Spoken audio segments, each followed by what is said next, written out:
deserto e lhe era guiado pelo Espírito. Ali foi tentado pelo diabo durante 40 dias. Não comeu nada naqueles dias e depois disso sentiu fome.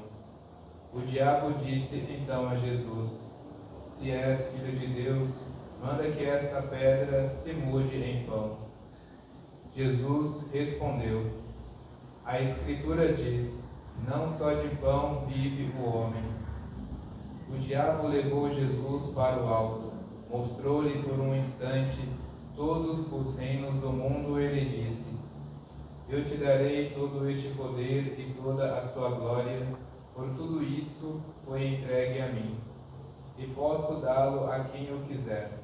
Portanto, se te prostrares diante de mim em adoração, tudo isso será teu.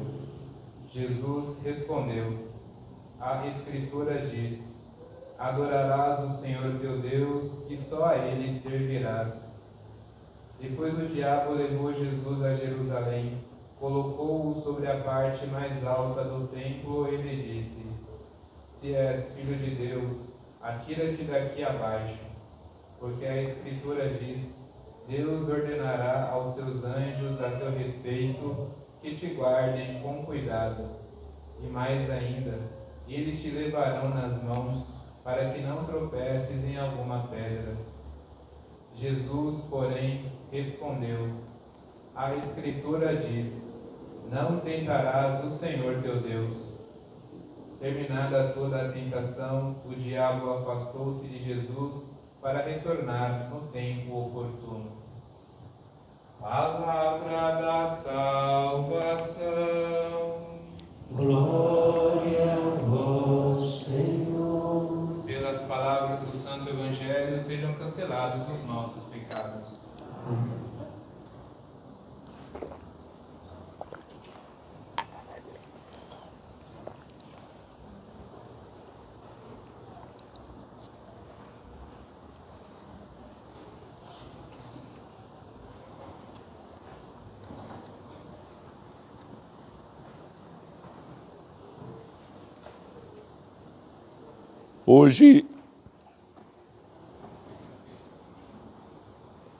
Hoje celebramos o primeiro domingo da Quaresma, esta preparação, onde a Igreja nos convida, nos imerge em preparação para a Páscoa, que estejamos também imergidos com a disposição de prepararmos-nos para a Páscoa. Então, todos os anos, no primeiro domingo da Quaresma, nós vemos esse evangelho, nós escutamos, quando é Mateus, quando é Marcos, agora nós escutamos a versão de São Lucas. Então, sobre a tentação de Jesus, então, Jesus viveu entre nós. Também nós somos tentados constantemente, todos os dias somos tentados. Jesus, ele foi semelhante a nós em tudo, menos no pecado, vai dizer a carta aos Hebreus. Os evangelistas são unânimes em dizer como Jesus venceu a tentação. Ele foi tentado em nosso lugar. Então, Santo Agostinho, comentando a passagem da tentação de Jesus, vai dizer que Jesus poderia ter impedido o demônio, o diabo, de aproximar-se dele, porém não fez, para mostrar para nós como vencer.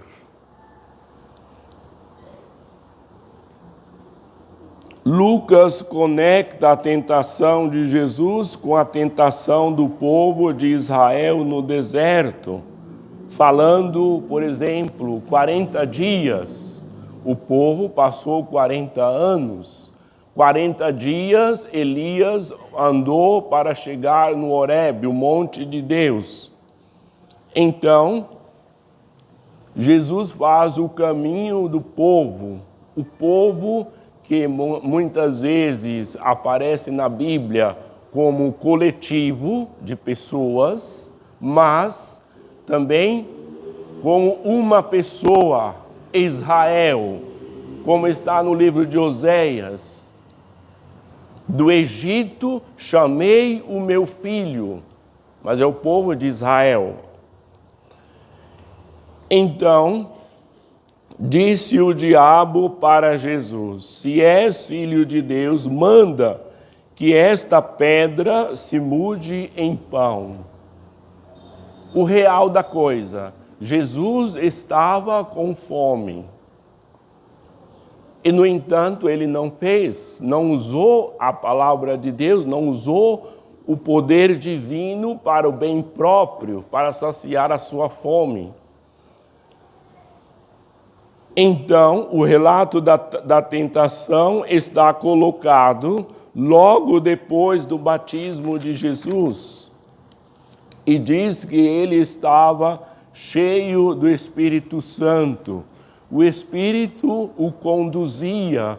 Jesus era dirigido, era acompanhado pelo Espírito, guiado pelo Espírito.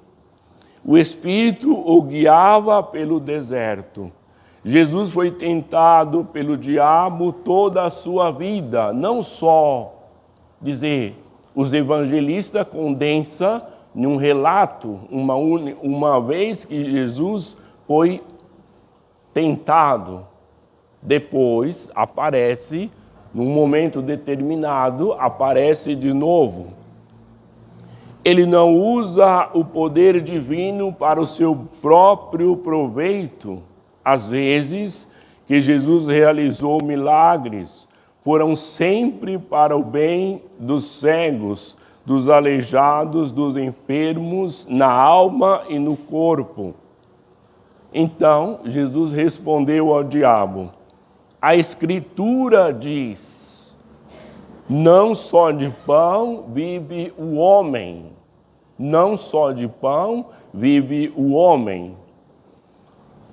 Somente quem coloca a própria vida à luz da palavra de Deus, sob a palavra de Deus, a Sagrada Escritura, é capaz de dar a devida importância às realidades deste mundo, ou seja, dar o justo valor a todas as coisas.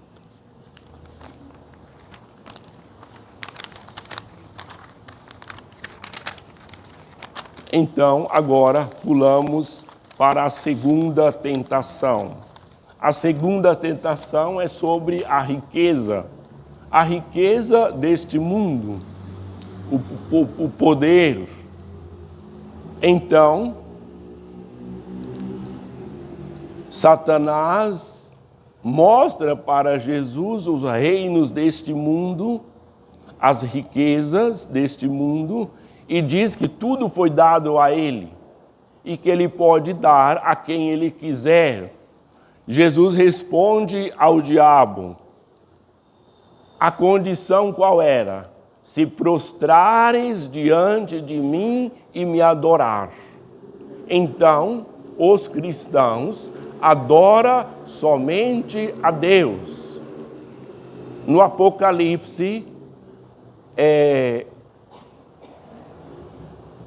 aquele que teve as revelações no Apocalipse, o apóstolo João, vê um anjo, o anjo fala com ele se vai prostrar para adorar o anjo diz, adora somente a Deus. Então Jesus responde ao diabo, adorarás o Senhor teu Deus, e só a ele servirás. Terceira tentação. Jesus é tentado pelo diabo a colocar o Pai Celeste à prova, como acontece com os homens e as mulheres, que coloca Deus à prova. Por que aconteceu isso comigo? Porque eu vou na igreja, eu rezo o rosário, não sei o que, eu ajudo o padre, eu faço não sei o que, eu faço obras beneficentes ali, acolá. Por que aconteceu isso comigo? Então, Jesus vai dizer ao diabo: não tentarás o Senhor teu Deus.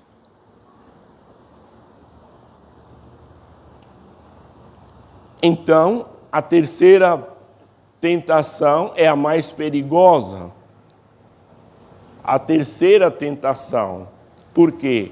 Porque coloca em xeque o relacionamento com Deus e pode chegar a distorcer a sua palavra, criar dúvidas sobre Deus, gerando incredulidade.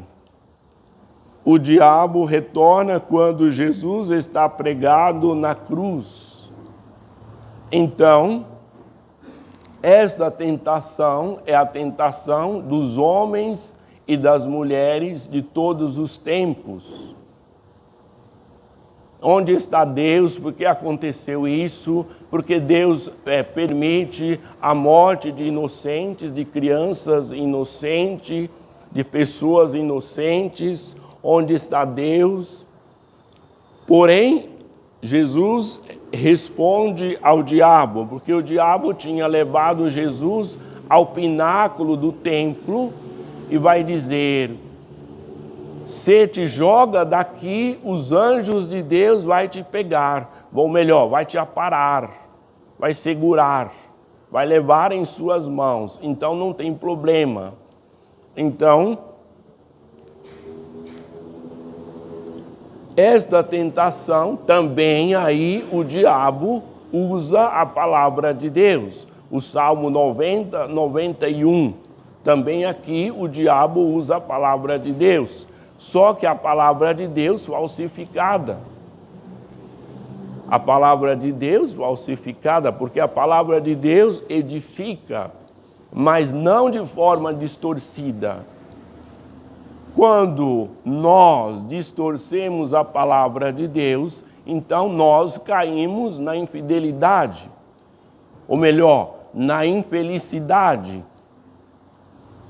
Então, é as pessoas que usam a palavra de Deus também para ganhar dinheiro, usa a palavra de Deus, as pessoas simples, que não conhecem a Sagrada Escritura, que têm a fé simples, então as pessoas usam a palavra de Deus. Também é uma tentação do diabo.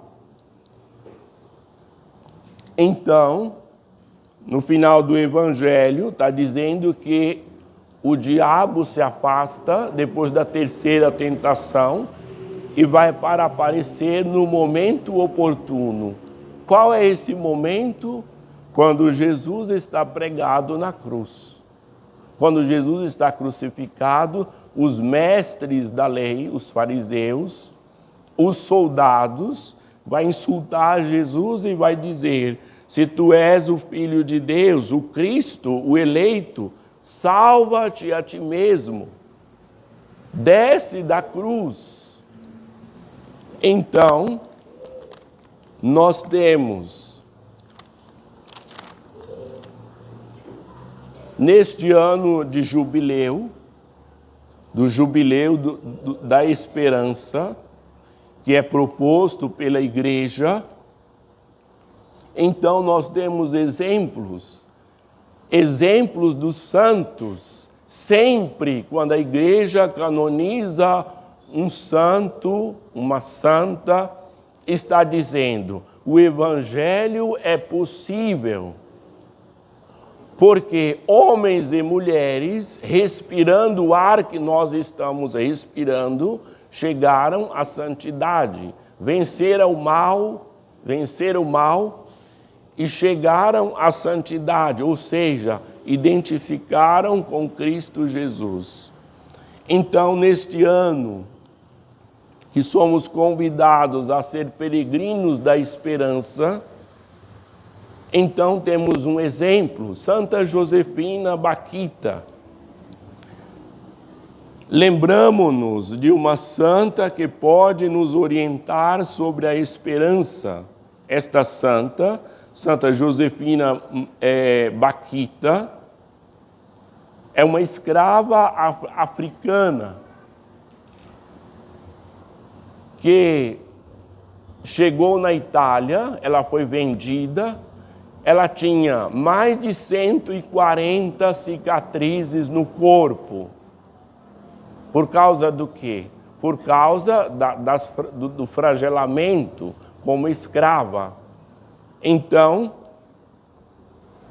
ela também passou pela escuridão, experimentou a escuridão. Então, o Papa Bento XVI vai comentar sobre Santa Josefina Bakhita na sua carta em 2007. 2007. Na sua carta sobre a esperança, Espe Salvi, sobre a esperança. Então, o que ele diz na carta?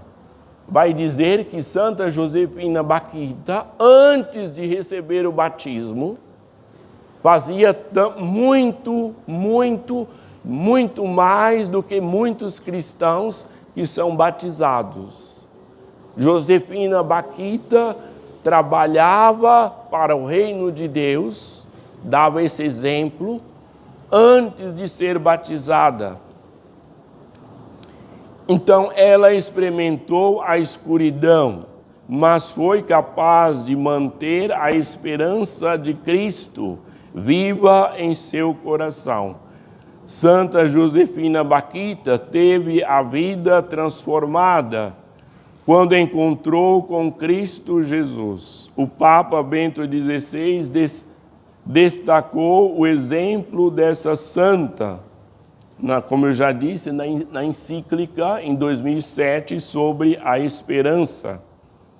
Ela que era escrava e passou pelo sofrimento, depois de patrões cruéis que tinham ela como propriedade, Bakhita acabou por conhecer o Senhor que está acima de todos os senhores deste mundo.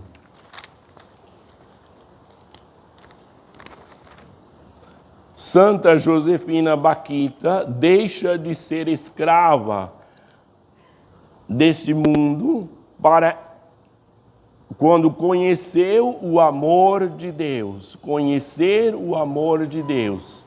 Então ela se sente amada, dizer, alguém a espera, esse Senhor Jesus, que também ele foi flagelado. Também foi flagelado e passou pelo sofrimento e sentou-se à direita de Deus, à direita de Deus Pai. Então, ela foi batizada em 1890 pelo Giuseppe Sarto, que se torna, em 1903, se torna o Papa Pio X. Ela tem um encontro com Jesus, o Filho do Deus vivo, aquele que venceu o diabo, o opressor de nossas almas. Bakhita tornou-se religiosa, foi canonizada também pelo Papa São João Paulo II. Amém. Creio em Deus Pai Todo-Poderoso,